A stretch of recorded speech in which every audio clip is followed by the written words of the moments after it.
বিকেল ৬:১০ বাজে। এখন ডাল লেকে প্রচুর শিকারা রাইড হচ্ছে।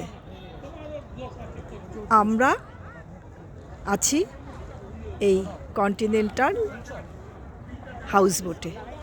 হাউসবোটটা কিন্তু খুব সুন্দর। এই যে হাউসবোটটা সুন্দর কাঠের কাজ করা, বেশ ভালো। এই যে এখানে আমরা বিকেলে চা খাওয়ার জন্য বসেছি সবাই। ওই যে আমার মিস্টার, এই যে দিদি, আর এই যে মাসি, এই যে মাসি। বসে বসে আমরা দেখছি আর ভিডিও করছি, খুবই ভালো লাগছে।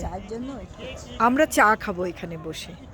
চা আমরা বানাতে বলেছি, কাওয়াটি খাবো, কাওয়াটি। আর এই যে হাউসবোটের বারান্দাতে আমার মেসো দাঁড়িয়ে আছে।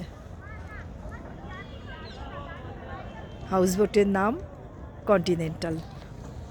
সুন্দর, ভালো, সব রকম ব্যবস্থায় আছে, খুব ভালো লাগছে। আমি তো চাক্ষুষ দেখছি, বন্ধুরা তোমরা আমার ভিডিওতে দেখো। যারা এখনো আসোনি তারা আমার ভিডিওতে দেখে নিও, আর যারা আসবে মনে করবে তারা তো আসবেই, তারা এই ভিডিও দেখে বুঝতে পারবে কেমন সুন্দর জায়গা। ঠিক আছে বন্ধুরা, এখন তাহলে রাখি।